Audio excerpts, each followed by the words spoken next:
Hi everybody, Mr. Lee here. In this video, we're going to go over average speed. Alright, so on your screen, you should see a couple of squares, and that's just a reminder of the lab that we did. If you remember, what we did is we got a little buggy, and we said 3, 2, 1, and we let the buggy go.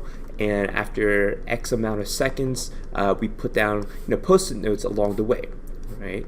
And then after a certain distance, we stopped the motion of the buggy. Alright, so the reason why I want to go back to that lab is going to actually help us out with our definition of a couple of things. Alright, so let's add in a couple of details for this lab. First off, we started off at, let's say, something called point A, and we ended at, let's say, a point B. So what I'm going to call this is scenario 1. So I have down scenario 1. Now, let's say for the sake of our notes, the total time that it took was 5 seconds, where here is our start, okay? And it traveled from A to B, and let's just say that the total displacement for our travel was 1 meter. Okay, so if I were to verbal this scenario, now remember, verbaling is the first step that you should always do when trying to solve a problem, especially if you're not quite sure what's going on. It really does help uncover a couple of clues at what's going on. We can say the buggy travels 1 meter in 5 seconds, and it starts at origin, and we'll just call that origin point A. I'll put that in parentheses there, and it moves to the right, and also in parentheses I'm going to say that right is positive, and it moves with constant velocity, and that right there is key. That idea that we are moving with constant velocity, so I'm going to highlight it because it's very important. Yeah, all right. So from there, we discovered the definition and the formula that we can use for velocity, and we said that the velocity is equal to the displacement over the time, like so, right? And when we plug in our values, our total displacement going from point A to point B was 1 meter. So 1 meter over the total elapsed time, which was 5 seconds. Okay, and if we were to plug that into the calculator, we would get 0.2 meters per second.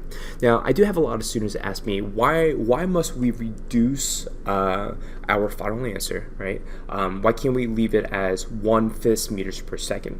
And simply put, when we are verbalizing the slope, right, it's important for us to know that when we're verbalizing the slope, we are saying for every 1 second, we move 0.2 meters. And the reason why we do that is it just makes a lot of intuitive sense, right? It wouldn't make real much sense for us to say for every 5 seconds we move 1 meter. And the only reason for that is we just don't talk that way, right? And so it's easier for us, and trust me when I say you should always be reducing your final answers so that we have it in the final reduced form. Now, if you're wondering where is this 1 second coming from, well, according to the laws of math, technically here there is a number 1, right? So it's technically 0.2 over 1. So for every 1 second, we move 0.2 meters. All right, now it's time for a new idea. So let's put a little star there, and I'm gonna say new idea. All right. If I were to ask you, what was the total distance? Okay, the total distance that we moved in a total amount of time. Okay, so I'm just really throwing this out at you. Now, this isn't really a trick question because we should know that the total distance that we traveled was 1 meter, right, from point A to point B, and the total amount of time that took was 5 seconds. So nothing has changed. So according to this new idea, right, the total distance over the total amount of time, we will still get 0.2 meters per second. Okay, and if I were to verbalize that, our verbalization will still be for every 1 second, we move 0.2 meters. And we could make that a little bit more clear, and we can just say to the right and just parentheses positive. And trust me when I say that keeping track of your positives and your negatives is very, very, very important. All right, now if we were to create a little graph for this, right, it will look something like this. We would say that the total, so this is our position graph and this is our time graph, and this should look very familiar, right? This is exactly what we did for the buggy lab that we did, right, where that final point would be our 5-second mark, and that would be the 1 meter mark, right? And then we said that the slope for this was the velocity, because it's a position versus time graph, and our velocity for this is going to be 0.2 meters per second. All right, so this is just a great little recap, and I just threw this new idea out at you, and we will be revisiting this new idea when we discover scenario 2. All right, so scenario 2. Let's say it's the same type of lab, right? We have a buggy and we let it go, and it goes from point A all the way to point B, right? So the buggy goes bop, bop, bop, bop, bop, bop, bop, bop, bop, bop, bop, bop, bop, bop. As soon as it reaches point B, which if you remember, that was a total of 1 meter away, we quickly flip the car around so that the car goes back to position A. Okay, so in essence, we go from A to B and then from B to A. So if I were to do a motion map for this, it will look something like this, right? We'll say that here, this is our origin, and we would say, this is the car that's moving. So 0 seconds, 1 second, 2 seconds, 3, 4, 5, right? And then from there, we would move backwards. Okay. Now, as a reminder, all right, and then we end right there. Your motion maps are just like a sketch, a generalization of what has happened, meaning if I were to just look at this motion map, I would understand that here, if I were to write start, and here, if I were to write stop, I will know that the car went to the right, and then it quickly went to the left. All right, so that is our motion map, and this is our scenario. So let's verbalize exactly what we just drew. Let's see if I could get a text file in here. There we go. All right, so we can say car starts at origin, moves to the right, parentheses positive, moves for 5 seconds for a total of 1 meter. Okay, at constant speed. Now, once again, that is a very important part. All right. So for the second part, we can say then moves left for 1 meter for 5 seconds at constant speed, and we can say, we'll just put a little negative sign there because we're now moving to the left, and we can say returns to origin. That seems like it's something that is important. Let's see if I could make this a little bit bigger, maybe. Yeah, let's make that a little bit bigger for us. Size 20 font. There we go. All right. So the car starts at the origin, moves to the right, positive, moves for 5 seconds for a total of 1 meter at constant speed, then moves to the left for 1 meter for 5 seconds at constant speed, returns to origin. All right. Now let's go over all the same things that we did before for scenario 1. In this scenario, let's discover our velocity definition of formula, and we said that is the change in position, aka the displacement, over the change in time. Now, our total displacement, remember the definition of displacement is the shortest distance from the start to finish. Now, another way to know that is using the formula, which is the final position minus the initial position. Okay, and we know that the final position was the origin. That's why it's important to verbalize things, which is at 0 meters. And our initial position was also the origin, which is 0 meters. So 0 minus 0 just simply gives us 0. Okay, so 0 meters for a total amount of time. Now, if you remember, it took us 5 seconds to go from A to B, and then 5 seconds to go from B to A, for a total of 10 seconds. All right, so I'm just going to put that there. So 0 meters divided by 10 seconds will give us 0 meters per second. All right, so now things should start clicking in your head, because before, in scenario 1, I'm going to put that off on the side. Scenario 1, we said that our velocity was 0.2 meters per second, but now in scenario 2, we have a brand new answer. We said that this answer is 0 meters per second. All right, so let's highlight that because that's important there, right? So scenario 1 and scenario 2, big differences. So now we have to start asking ourselves, what is the reason for this big difference? Okay. Now, if you remember, for scenario 1, we added another thinking piece, right? We said the total distance, okay, not to be confused with displacement, the total distance over the total time. Let's see how this changes things. So we know that if we went from point A to point B, that was a total of 1 meter, and then from point B to point A, that was also a meter.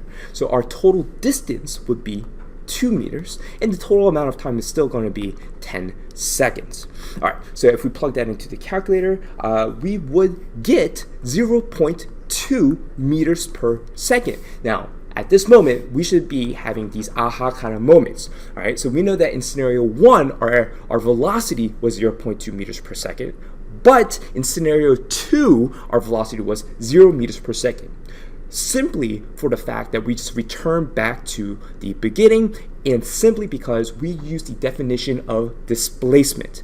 However, with this new thinking piece, if we're now looking at the total distance instead of the displacement, we get the same answer of 0.2 meters per second, even though we're still under the umbrella of scenario 2. Okay, so what does this all mean?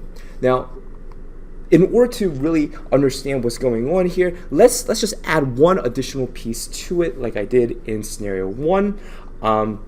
Well, first of all, let's verbalize it. We can say the buggy moves for every 1 second, 0.2 meters, right?